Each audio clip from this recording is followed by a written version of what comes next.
We recommend this product be installed by a competent gunsmith. Modification of your firearm may nullify the warranty of the firearm's manufacturer. No liability is expressed or implied for damage or injury which may occur from improper use or installation of this product. You are responsible for the safe handling, legalities, and use of your firearm.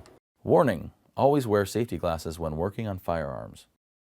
Hey guys, I'm out here on the shop floor of Apex today to show you one of our new 3D printed tools we're making here at Apex. This is the Browning High Power Mainspring Compression Tool. This tool is designed to allow you to remove the mainspring from the strut of your high power in a much more controlled and safer fashion, with a lot less swearing involved too, because I can't tell you how many times I've stabbed myself in the hand or thumb trying to compress one of those springs and to take the cap and everything off of them. So this little guy is going to save you a lot of hassle, hopefully a lot of bleeding too. So we'll get right into it on the tabletop and show you how it works.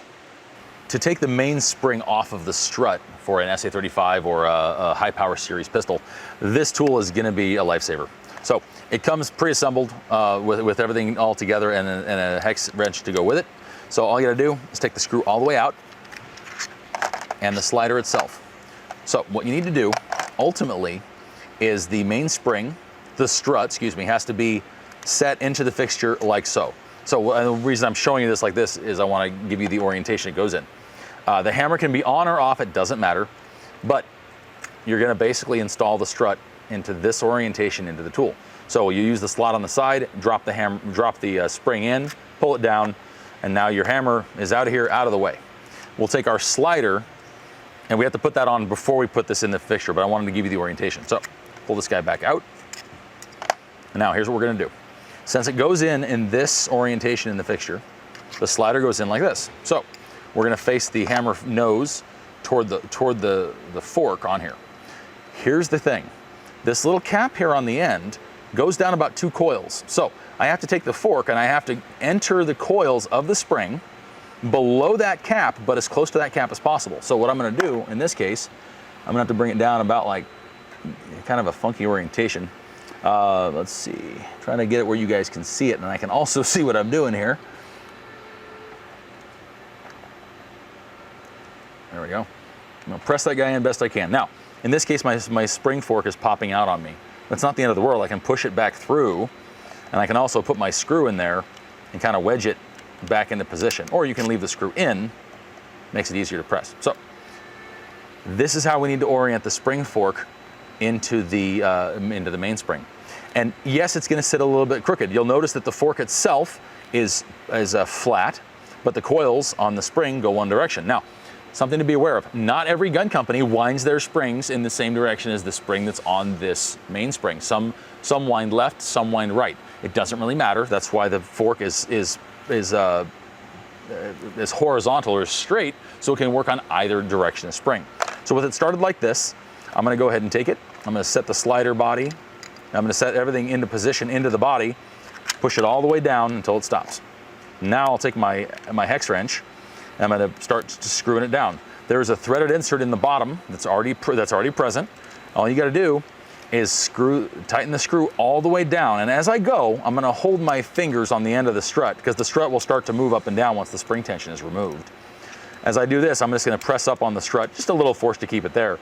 And you'll be able to see the spring coming off of the mainspring cap. See there? Now it's clear. So to get this cap off, you can't just unscrew it. There's a pin in the way. Go figure, right? So I'm going to hold it over my tray so I don't lose it, and I'm going to tighten that little knob, that little cap inward, and that pin generally falls right out. Once that's out, now I can remove the cap safely, and from there I can take my hex wrench back in and I can loosen the screw to detension the spring to let it come back up again in a safe manner instead of letting it just go boing. Now that it's here, I can pull the strut and the spring and the slider out, and now I can put it all back together. When it's time to do so, I'll just take the spring, I'll go a couple coils below the top again, and this is where it gets a little tricky. You have to get it where if you look down the end of the coils, you're approximately centered. See how it's kind of hard to get the center of that fork in the spring? Might take a little messing with. So I'll align it like this, and then I'll take my strut and I'll put it back into the spring to make sure I'm aligned as best I can. Oops, I gotta go the other way, don't I? There we go. So it's gonna take a little bit of getting used to, but you can do it in this fashion, or you can set the spring. Actually, you can't set the spring in, never mind. You can put the slider part of the way in, set the spring in like this. Oop. Set the spring in, set the slider partially in, and get it to attach. And then you can run the strut, there we go, up from the bottom as needed to engage that spring and then start compressing. So again, you can compress this by hand, but there's no need to. We've got the screw for that reason. So I'm gonna hold everything in place here. I'm gonna press this down best I can and get that screw to thread into the insert. Once it starts, just barely in there, now I can readjust. Now, I'm wearing safety glasses for this part because that is critical, because the spring, if you do something wrong, it can go flying on you. I'm looking at the fork and the spring orientation here. I need to shift that spring over a bit to make sure it's as centered as I can get it. And also, if I look down the strut, if I look down the hole of the spring here, I can see the strut in there, and it's inside the fork where I need it to be. From there, I'm just gonna tighten it back up to compress that spring. That'll hold everything in place. One thing I wanted to remind you that I forgot to mention before is the slider bottoms out inside the housing before the spring fork, or the fork plate, would hit the top. So that's intentional. That binds it down here and lets the spring, the actual plate, float where it needs to. Once that's done, I can take the cap, put it back on, screw it all the way down so I can access that hole for the retaining pin. Now, right now my spring is ever so slightly catching on the edge of the cap. Not a problem. I'll just use my Allen wrench to kind of move it around as necessary if needed. And I can keep screwing that guy down until I can see all the way through the hole. In which case I'll put that little tiny micro pin I almost just lost a minute ago in here. I will put it back through and I'll hold it horizontally so gravity doesn't make it fall out, while I then carefully loosen the cap to capture the pin until it's fully captured. Now, there's a recess in the cap of this pin. The pin cannot fall out until you move the cap away. So we'll loosen up until it hits that pin, and now it's solid. Now I'll take my wrench again, loosen up the spring force, allow the spring to retention, basically. Take that guy out, and once that screw is free, my whole assembly can come right back out. And in this case, I just rotate the hammer up a little bit, whole thing slides right out, and I'm ready to go back in the frame.